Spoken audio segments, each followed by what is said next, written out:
Divine Grace, A.C. Bhaktivedanta Swami Prabhupada ki, Ananta Koti Vaishnava Vrinda ki, Gruntrad Śrimad Bhāgavatam ki, Samveda Bhakta Vrinda ki, Gaur Premanandi.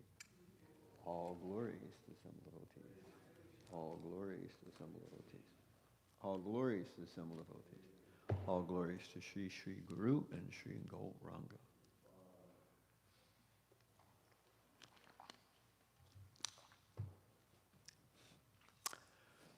Om Namo Bhagavate Vasudevaya.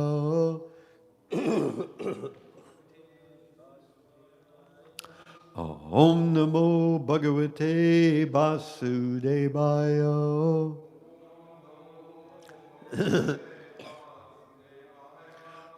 Om Namo Bhagavate Vasudevaya.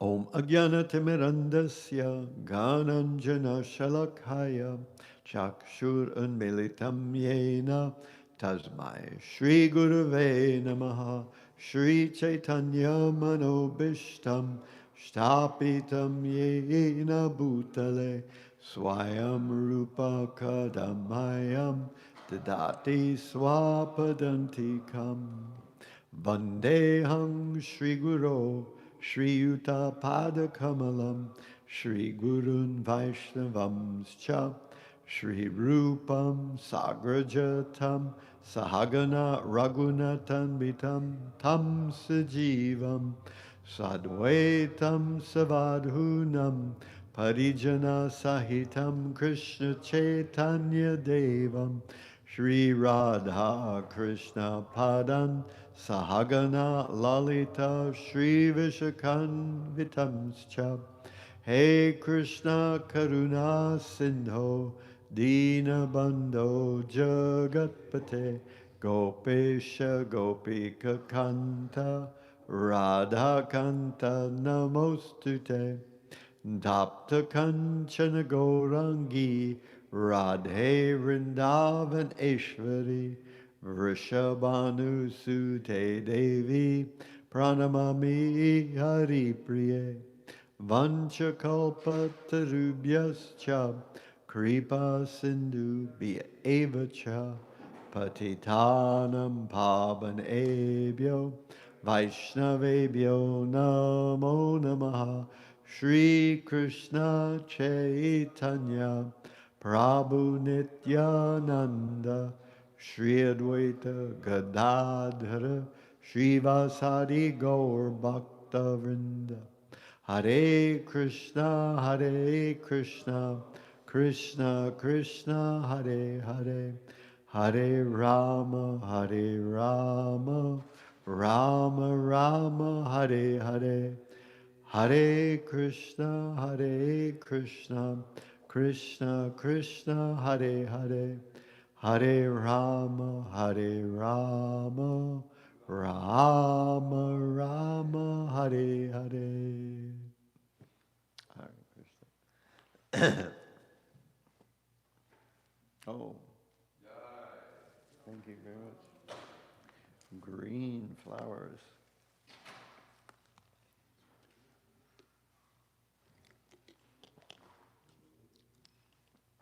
So we are on Canto 3, Chapter 25, Text 37. Is that correct?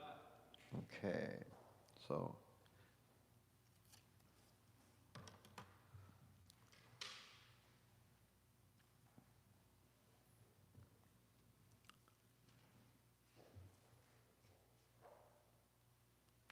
Ato vibhutim mama maya vinastam. Ato vibhutim mama maya vinastam. Aishvaryam ashtangam anu pravrittam. Aishvaryam ashtangam anu pravrittam. Shriyam Bhagavatim Vasprihayanti Shriyam Bhagavatim Vihasprayanti Bhadram.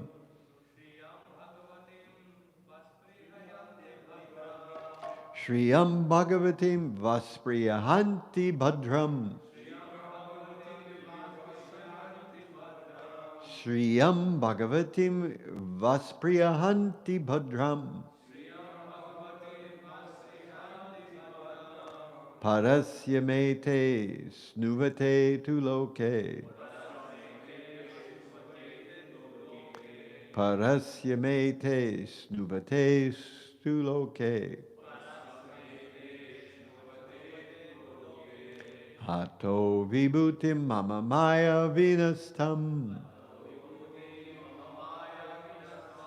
Aishvaryam ashtangam anupravirtam. Shriyam Bhagavatim Vaspriyahanti Bhadram. Parasya mete snuvate tu loke. Hato vibhutim mama maya vinastam. Aishvaryam ashtangam anupravirtam. Shriyam Bhagavatim Shriyam Bhagavatim Vaspriyahanti Bhadram. Parasya mete snuvate tu loke.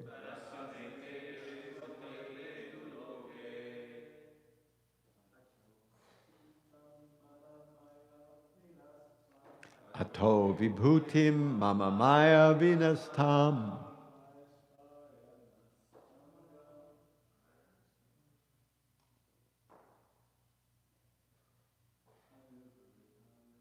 Aishvaryam ashtangam anupravirtam.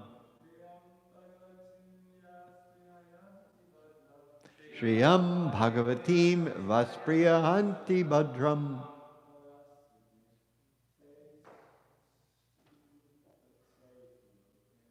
Parasya mete snuvate tu loke.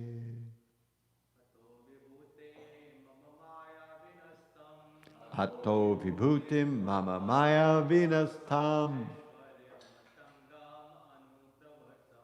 Aishvaryam ashtangam anupravrittam. Shriyam Bhagavatim Vaspriyahanti Bhadram. Parasya mete snuvate tu loke. Ato vibhutim mama maya vinastam.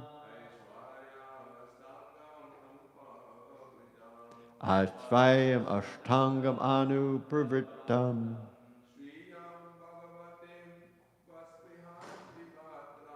Shriyam Bhagavatim Vaspriyahanti Bhadram. Parasya mete snuvate tu loke. Ato vibhutim mama maya vinastam. Aishvaryam ashtangam anupravrittam.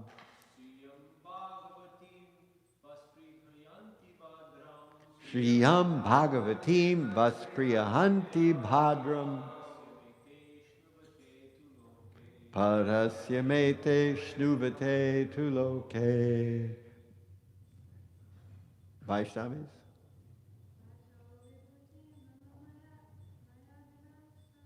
Ato vibhutim mama maya vinastam. Aishvaryam ashtangam anupravrittam. Shriyam Bhagavatim Vaspriyahanti Bhadram.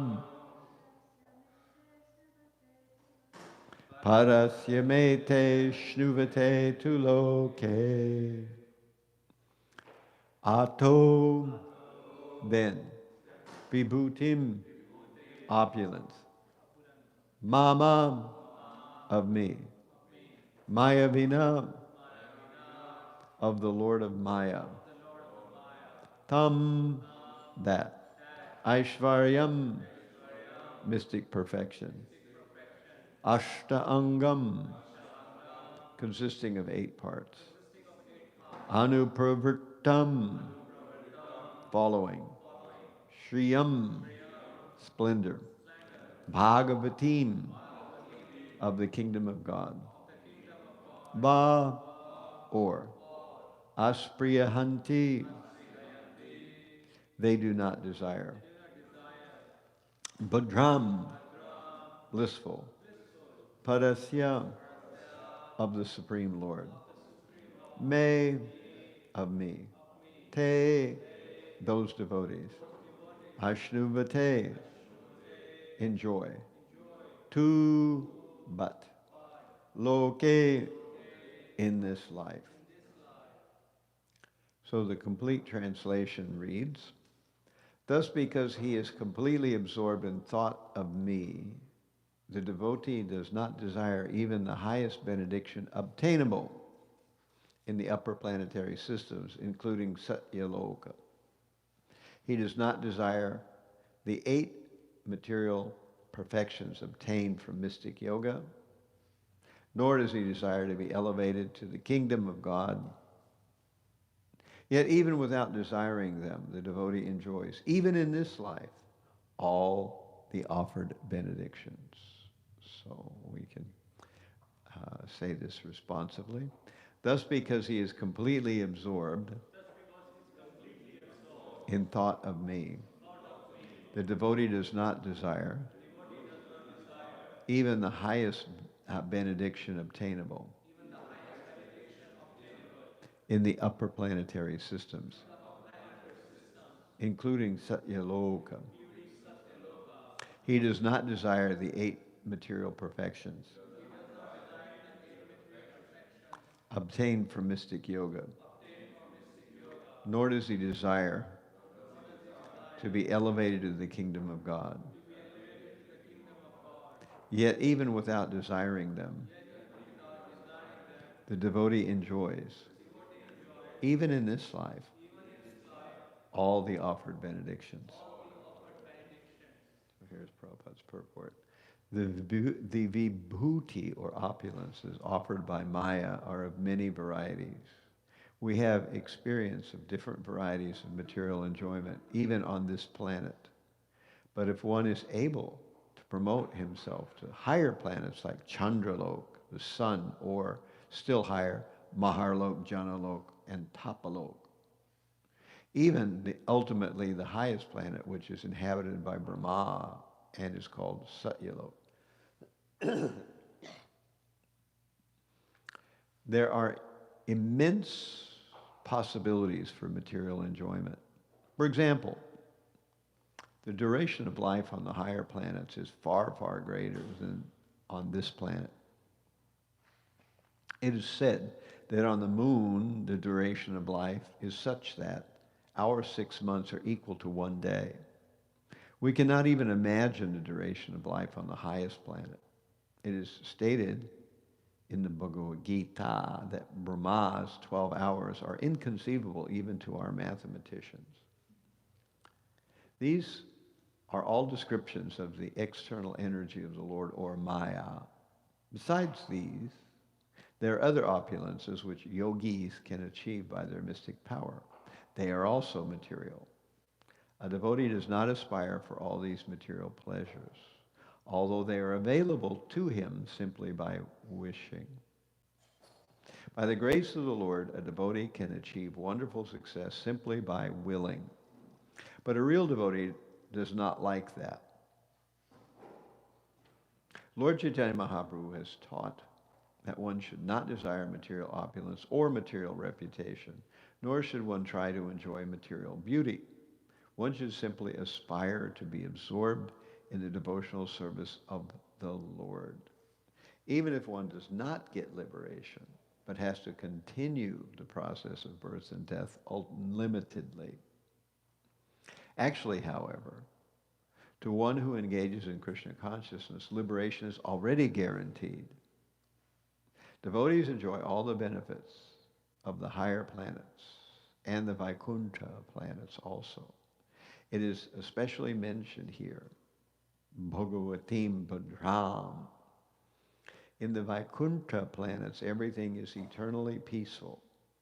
Yet a pure devotee does not even aspire to be promoted there. But still, he gets that advantage. He enjoys all the facilities of the material and spiritual worlds, even during the present lifespan. Ato vibhutim mama maya vinastam aishvaryam ashtangam anupravritam shriyam bhagavatim vaspriyahanti bhadram parasyamete shnubate tuloke. Thus, because he is completely absorbed in thought of me, the devotee does not desire even the highest benediction obtainable in the upper planetary systems, including Satyaloka. He does not desire the 8 material perfections obtained from mystic yoga, nor does he desire to be elevated to the kingdom of God. Yet even without desiring them, the devotee enjoys, even in this life, all the offered benedictions. A lot stated in that verse. But this section has been really a section describing the glories of devotional service. We've been learning about the answer, the Devahuti's question was, have her son describe the process of bhakti. And so he's been describing that. He's talked about the wonderful association of devotees. We've heard about that. And now we're hearing about how someone who is completely absorbed in thoughts of Krishna doesn't aspire for anything else. Even if he is tempted with elevation to various heavenly planets or the eightfold mystic perfections of yoga, he has no attraction for those things. Now, why would that be? And the answer is that when a person is fully satisfied within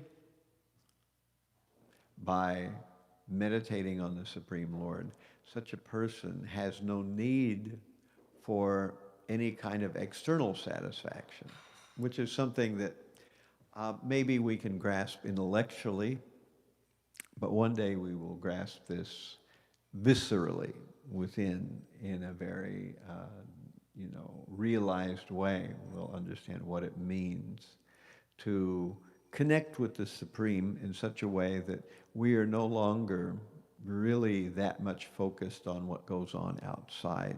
We deal with the external world as far as necessary. We don't neglect it, but our happiness is actually from within. This is kind of what Krishna is explaining in the 3rd chapter of Bhagavad Gita. He's explaining these kind of things, that a person is experiencing the happiness within. So,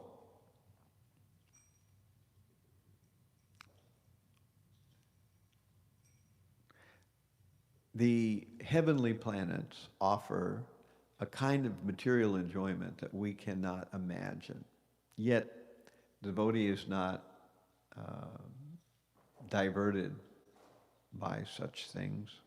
Even if one goes to, as we hear, Satyaloka, the planet of Brahma, where even a few minutes is an interminable amount of time here in our world, in the earth plane.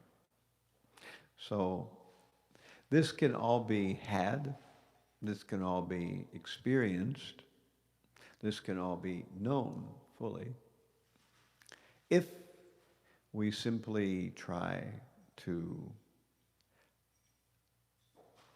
deeply enter into Krishna consciousness. And of course, the best way to to deeply enter into Krishna consciousness is through the holy name. And this, of course, is our segue for the fact that today is the disappearance day of Haridas Thakur. And there could be no individual more emblematic of that deep entrance into the full depth of Krishna consciousness other than Haridas Thakur. He was not a very wealthy individual, and you can't say a lot of other things about him. But one thing that's obviously there about Haridas Thakur is the fact that he was able to fully dive into the holy name. It is said that he chanted something like 300,000 names daily. So if you divide that by 16 and divide that by 108, you'll get that he chanted something like 172 rounds every day, which is basically all day he's chanting. So we can't imagine what that's like. We chant for even an hour or two and we're exhausted and our brain goes woo-koo, woo-koo, you know, we're unable to focus anymore. But all that means is that we have so many things that aren't hooked up right yet inside, and we have so many things pulling us in the wrong directions, and we're unable to let them go. But if we continue with Krishna consciousness, one day we will be something like Haridas Thakur. And if we give ourselves to the chanting of the holy name, that's the quickest path to fully accessing Krishna consciousness in the most perfect and powerful way. We get the most bang for our buck in that effort of trying to dive deeply into the nectar of the holy name. So it appears that Haridas Thakur was born in Budhana. I'm not sure where that is. And of course he was born in a Muslim family, which is unusual. Sometimes Krishna demonstrates that somebody from an unlikely background takes to Krishna consciousness and races ahead to the head of the class, becoming the acharya of the holy name. So this was not the way that Haridas Thakur's life started, but he took up the chanting process. And basically he invested all of his energy in just the chanting, and he was able to simply chant all day long. And sometimes people try to mimic this. If you read the pastimes of Gaurkishore Das Babaji, we find that during his time in India, many people would try to imitate this, or at least appear to be doing this. They would chant, but actually their minds would be wandering everywhere. This is why our acharyas and A.C. Bhaktivedanta did not try to encourage us to chant all day long, because for most of us this is way beyond what we can do to focus our minds. So instead we have 9 processes of devotional service, and we segue from one to another, to another, to another. And this way we can remain engaged in Krishna consciousness in one way, shape, or form all day long. If we just had to do one thing all day long, most of us would probably not be able to manage that. We also hear that Haridas Thakur was, by some accounts, Lord Brahma, and some accounts, he was, Lord Chaitanya explained to him that he was none other than Prahlad Maharaj. So both of those things are given as the foundation of Haridas Thakur. This is where he's come from. We know that he considered himself to be a low-class person since he came from a Muslim background. So, of course, he would not have been allowed into the temple at Jagannath Puri. Lord Chaitanya was able to go into the Jagannath Puri temple and see Lord Jagannath. But Haridas Thakur could not because he was of a Muslim background. And so similarly, even today, those of us who are devotees that come from Western backgrounds are not allowed to go in the Jagannath temple. So Lord Chaitanya made an arrangement where he situated Haridas Thakur in Siddhabakul, where he would be able to see the chakra on top of the Jagannath temple. And many days, Lord Chaitanya would go and he would take darshan of Jagannath in the morning, and he would get some Mahaprasad, and then he would come from the temple and meet Haridas Thakur. And Haridas Thakur would take this prasad. And this is the way that Haridas Thakur carried out his living. He would spend his day chanting the holy name. In the morning, he would get darshan of Lord Chaitanya. And in general, he kind of kept himself out of the way. He didn't go and meet lots of people. He wasn't trying to make himself famous or well known. Rather, he was kind of secluded in his process of Krishna consciousness. And in fact, as we see in the beginning of Haridas Thakur's life, he was chanting in a city known as Benapola. And in Benapola, there was a Ramachandra Khan. And Ramachandra Khan was very envious of Haridas Thakur because the townspeople thought very highly of him, that he was so focused on chanting the holy name. And of course, it isn't just that somebody does some, thing like this, but because a person is being genuinely purified very, very deeply, and a person is so deeply connected with the Supreme, that just a moment association is like a huge ray of sunshine. So people were very taken with Haridas Thakur.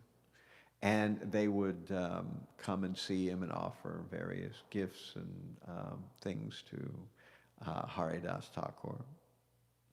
So this Ramachandra Khan was very envious. He thought that this Haridas Thakur is, what's the big deal? He's just chanting some names, what's so special about this?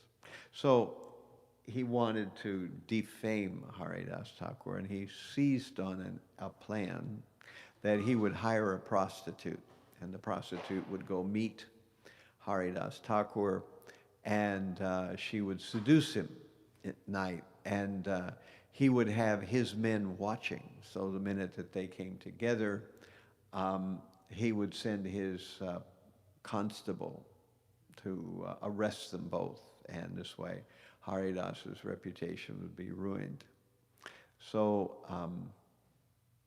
he found the prostitute, and she agreed to his proposal that she would go meet Haridas. And she said, "But my dear Ramachandra Khan, let me just come together with him one time, and then the second time, then you can arrest us." So she had a personal interest in the whole thing in herself. And she came before Haridas, and she said many wonderful, um, sweet words to him. And she said, "My dear Haridas, I have lost my ability to control myself. Please, we should come together. I'm eager to meet with you and we can unite." So she made this proposal to Haridas Thakur. And Haridas simply said, "Yes, we can come together, but I have made a vow that I have to chant 300,000 names every day. So when I finish, we can do that." And so, as we know, the story goes that he chanted and he chanted, and it got later and it got later. And finally, midnight came and he did not complete his rounds. So he said, "Well, I'm sorry that we couldn't come together tonight. But if you come tomorrow, I'm sure that I will manage to complete my rounds." So, of course, the prostitute came the next day, and again, Haridas was unable to complete his rounds. So he asked her to come back another day. So, of course, Ramachandra Khan was eager to know what the progress was on this particular endeavor. And she said, "Oh, he has agreed, definitely. He will come together with me. But he has this vow that he tries to keep, which is to chant the holy name." So as this went on a couple of 3 days, eventually the prostitute, being bored, just sitting there, she began to chant along with Haridas Thakur. And so after about 3 or 4 days, the prostitute then began to feel very terrible about what she was doing, and she confided to Haridas. She said, "My dear Haridas, I was sent here by Ramachandra Khan, who wanted to defame you, and I was supposed to entice you, but you are actually very pure, and I'm very sorry that I cooperated in this plan, so please forgive me."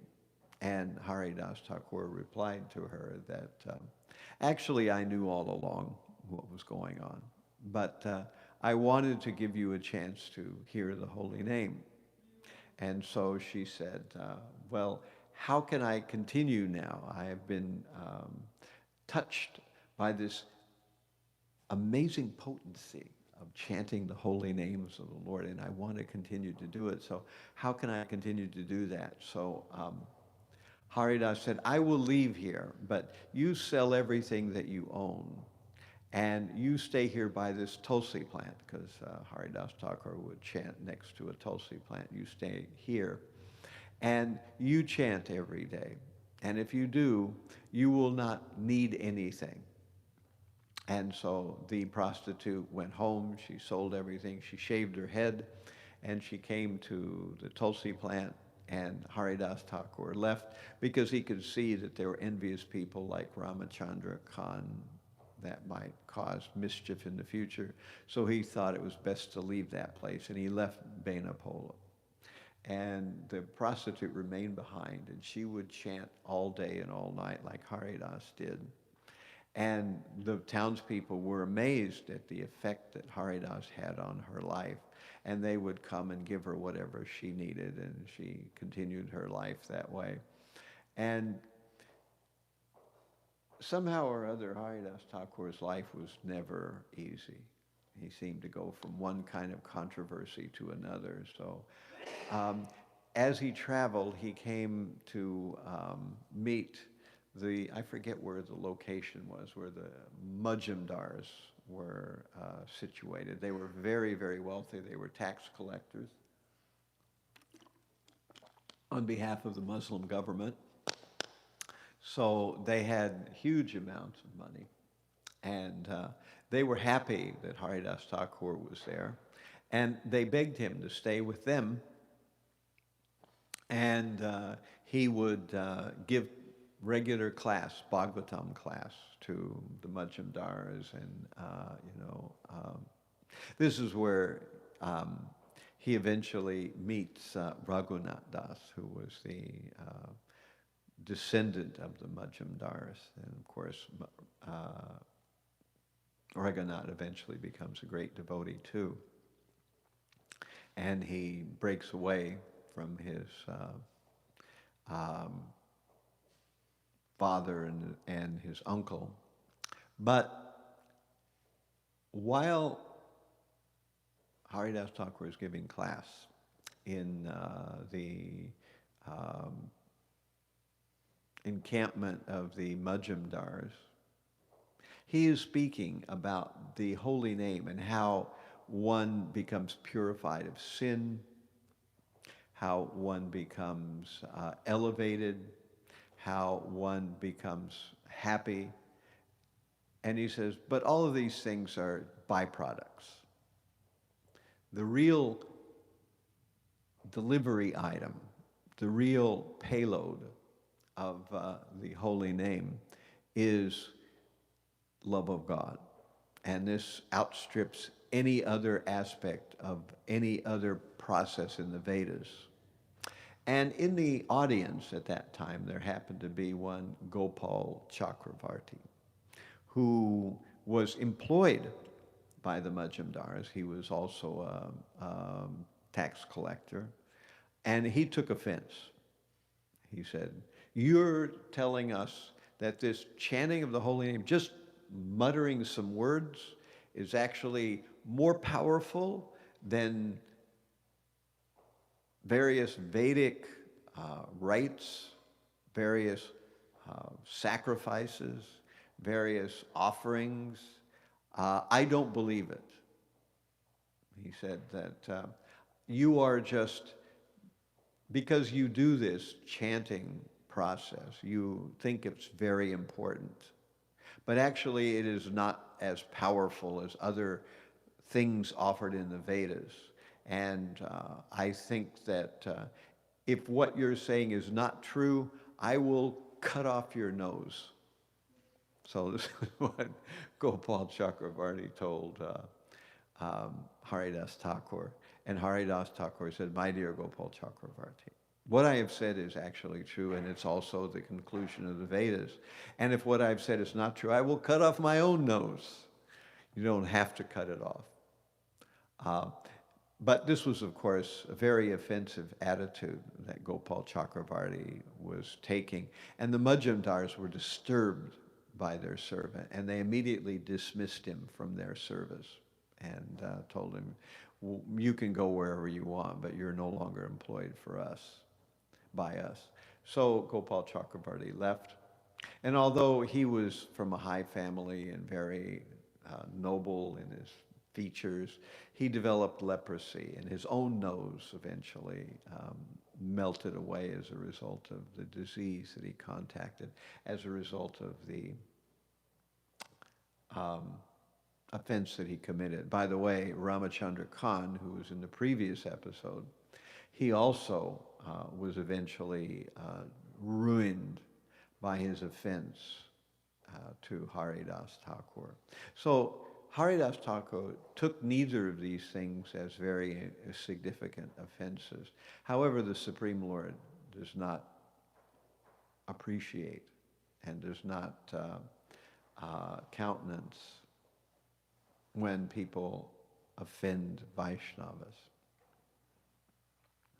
So eventually,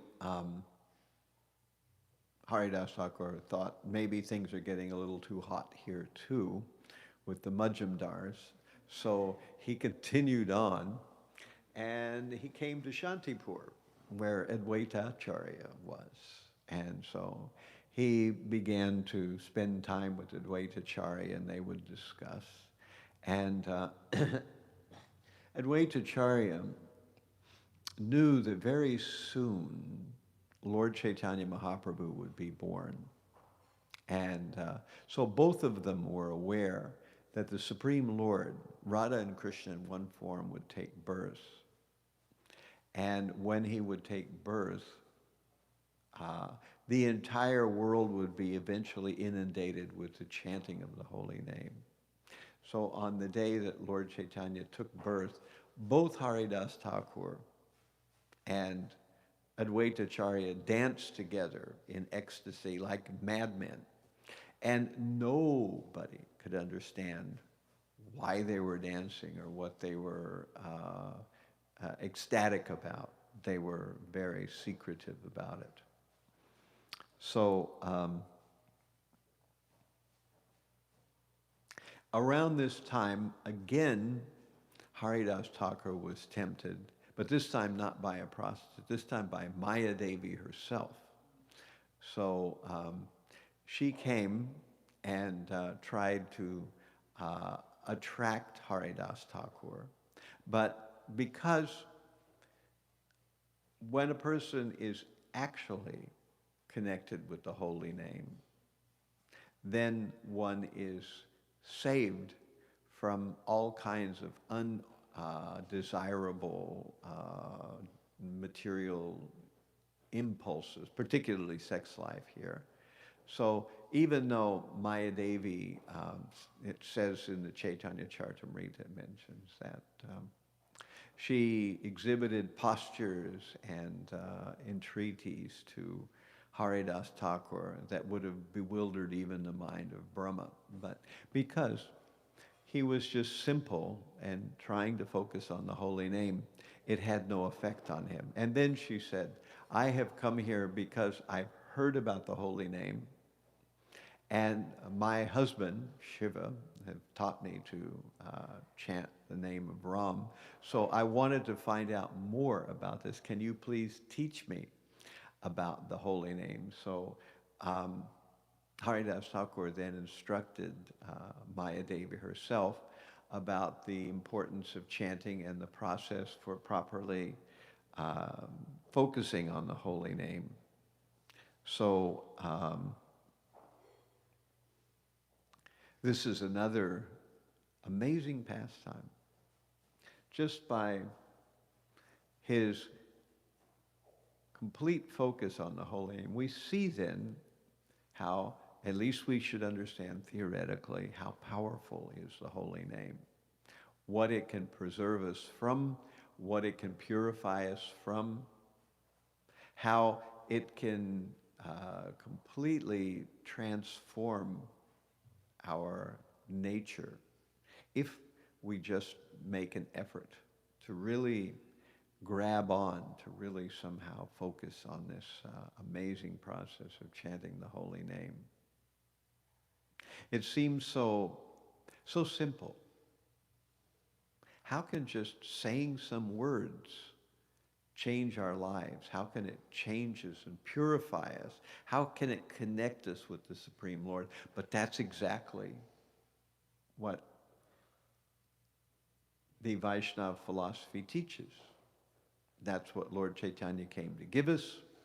That's what Haridas Thakur was the best example of. And so if we just try to make an effort to grasp and to process this holy name in the correct way, even if we don't do it very well, even if we are very spaced out. If we continue, we pray, eventually Krishna will give us the inroads, the ability to really chant properly. There's another story about Haridas Thakur where there were some people who were visiting Haridas, and he was at that time staying in a cave. I think this was around the time when he was living in Shantipur, near Shantipur, with Advaita Acharya.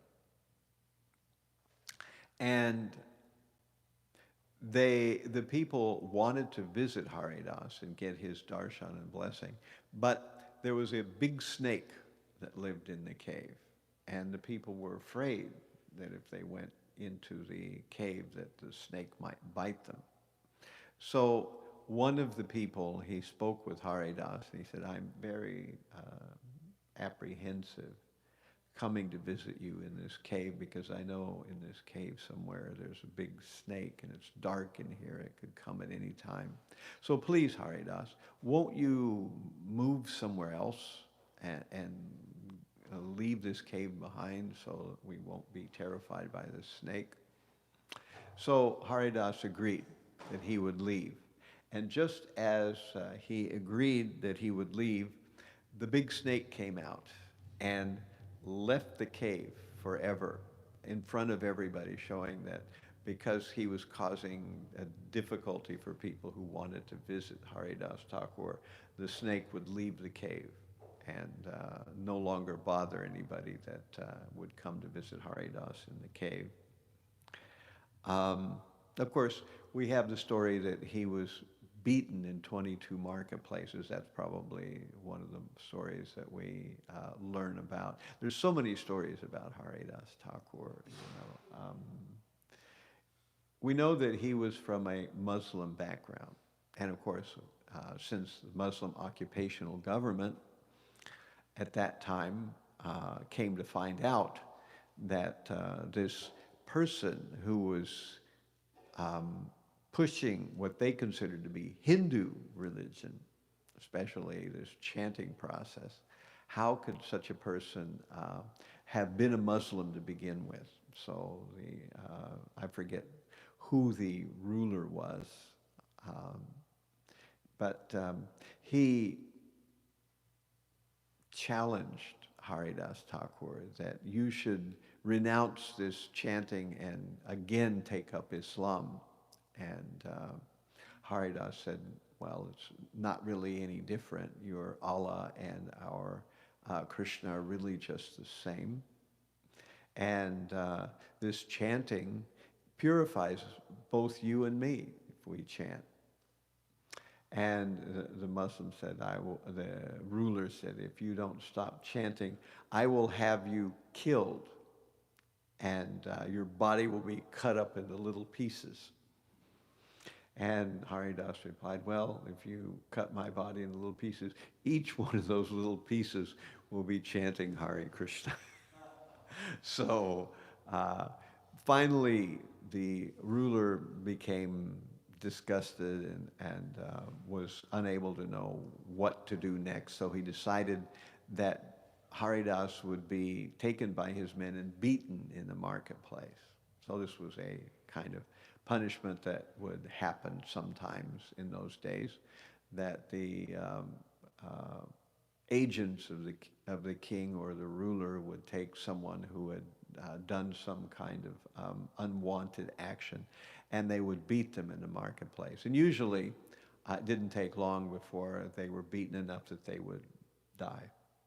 But Haridas was beaten in one marketplace and he didn't die. And then he was beaten in another marketplace and he didn't die. And he was beaten in another marketplace and he didn't die. Finally, after being beaten in 22 marketplaces, he spoke, the person who was carrying out the punishment spoke to Haridas and said, my dear Haridas, I'm beating you in all these marketplaces, but you aren't dying. And eventually the ruler will find out and he will kill me because I haven't killed you. What can I do? And Haridas said, well, if my being alive is a problem for you, then I will leave my body. So Haridas appeared to die, and they threw his body in the river, but actually he hadn't died. So the person who was carrying out the punishment was able to report back that now Haridas was dead, but Haridas floated down the river and came back to life. And he was not disturbed by this. So we can see that Haridas was an enemy to no one, although sometimes people saw him as an enemy.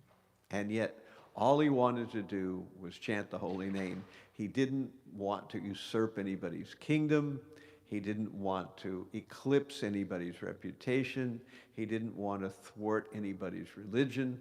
all he was interested in doing was chanting the holy name. And still, we see that someone who has no ambitions on anybody else to this extent still finds somehow or other others who will see him as an enemy. So Lord Chaitanya knew the wonderful nature of Haridas Thakur. And so one day when Lord Chaitanya came from the Puri temple, the Jagannath Puri temple, he saw Haridas Thakur chanting very slowly, and he was lying on his back, which was unusual. Usually we don't chant Hare Krishna lying on our back. So Lord Chaitanya said, "My dear Haridas, are you ill? What's happening?" And Haridas said, "My dear Lord, I am all right." And Lord Chaitanya said, "I have brought you some Mahaprasad. Please take it." And Haridas Thakur said, "How can I take Mahaprasad? I haven't finished my rounds. Since I haven't finished my rounds, I don't take anything. Yet this is Mahaprasad. It's offense not to take it. So I'll take a little bit." So Haridas took a little pinch of the Mahaprasad and swallowed it. And then Lord Chaitanya left. The next day, Lord Chaitanya again came to see Haridas Thakur, and he said, "My dear Haridas, are you ill? What is the nature of your physical situation?" And Haridas Thakur said, "My body is all right, but my illness is that I can't complete my rounds. So I am in a spiritually diseased condition." And Lord Chaitanya said, "Haridas, you're getting older now. Your body is quite old. So you should reduce the amount of rounds that you chant every day. You chant all day long, basically. So you should reduce your quantity." And Haridas Thakur replied to Lord Chaitanya, "My dear Lord, actually, I have a desire, and I wish that you would fulfill my desire." He said, "I know that soon you are going to wrap up and finish your pastimes here in this world, and I do not wish to see you leave this material world. I don't want to witness those pastimes. So please allow me to lay down my body without seeing those pastimes. You give me your mercy, please, my dear Chaitanya Mahaprabhu." So Chaitanya Mahaprabhu replied, "My dear Haridas, how can I let you go? My only happiness in this whole world is seeing you and engaging with you and hearing you chant. I come every day after I see Lord Jagannath in the temple."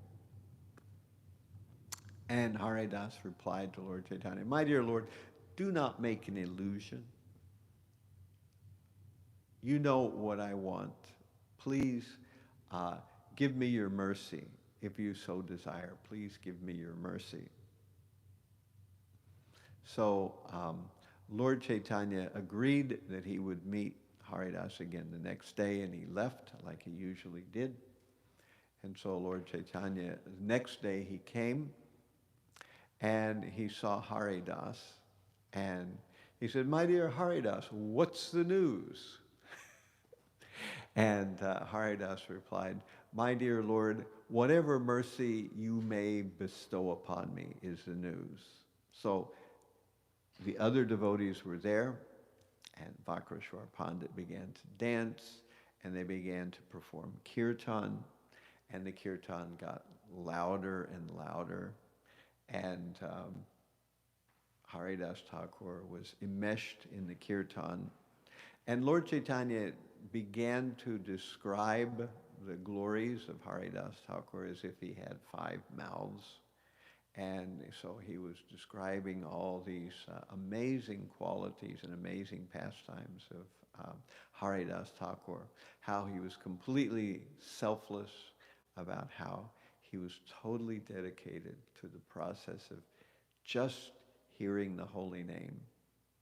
And as Lord Chaitanya was glorifying Haridas, Haridas was himself not very interested in that. He was just looking at the face of Lord Chaitanya like a bee going into a flower. And as he was looking at Lord Chaitanya's face, he was holding Lord Chaitanya's feet close to his body. And tears were streaming from his eyes. And as the kirtan got more and more intense, Lord Chaitanya was watching Haridas. The devotees were singing.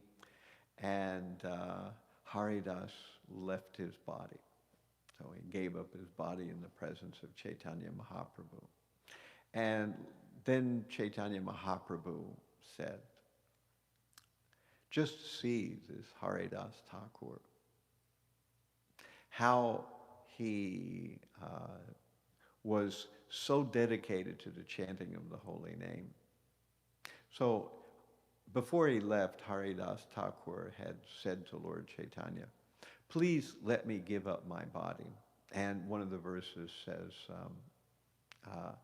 my dear Lord Chaitanya, if an insect dies, what is the loss to the world? You have so many elevated devotees. So if an ant is destroyed, how does the universe suffer as a result? How does this make a difference? So he had, in a very humble way, tried to get Lord Chaitanya to bestow this mercy of allowing him to leave his body in Chaitanya's own presence, and this is what he was allowed to do.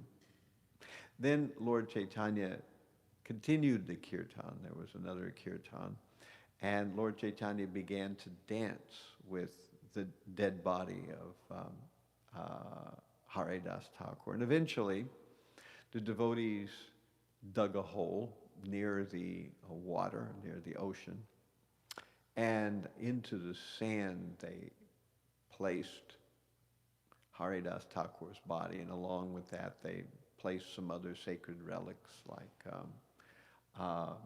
remnants from the Rath Yatra cart and things like that. They put that in the hole as well. And then they sealed it over. Eventually there was a tomb. And Lord Chaitanya said, because Haridas Thakur's body was near the water has become purified, and so have we all. We've all become purified. So this is the pastime of Haridas Thakur giving up his body in the presence of Chaitanya Mahaprabhu, because he did not want to watch Lord Chaitanya's pastimes wrap up. He wanted to leave before Chaitanya Mahaprabhu. And he knew that this would happen because of his deep connection with the chanting of the holy name. These kind of mysteries that would normally have been hidden were revealed in his heart. So, if there's one or two quick questions, we'll take them, but otherwise, I'm over time here, so I don't want to keep everybody from breakfast, but we'll see if anybody has anything that they want to bring up. If not, then we can adjourn. Yes. Hare Krishna. Maharaj, thank you for lecture. You mentioned that Maya Devi are able even to bewilder Lord Brahma. And Haridas Thakur was, in his previous life, also Brahma. So that means the holy name is so powerful that keeps us focused on devotional service and keep us away from any danger from the Maya. Right. Right. So that's the takeaway. Haridas Thakur's whole life was there to bring to our attention this very important fact that if you purify yourself through the process of chanting the holy name, you won't have to go through all those little less pleasurable types of purification that the material world can give us. We all know that the material world is capable of meting out all kinds of interesting types of suffering and uncomfortable and disadvantageous situations. It can do that. But if we make an effort to hear the holy name, that can be our main source of purification. And if that's our main source of purification, we won't have to be so much purified by being kicked around in the material world. So if you can win that battle of hearing the holy name, the other battles, I mean, it looks like Haridas Thakur was a total example of the opposite. He was totally dedicated and he had so many things happen to him. However, he didn't see those things as problems. So even if externally the material world, the chessboard is arranged in such a way as it's creating a problem for us, because of deep connection with the holy name, we won't feel it to be that way. So that's the best way to get purified. You can get purified by getting run over by a truck too, but chanting the holy name is a much nicer way to get purified.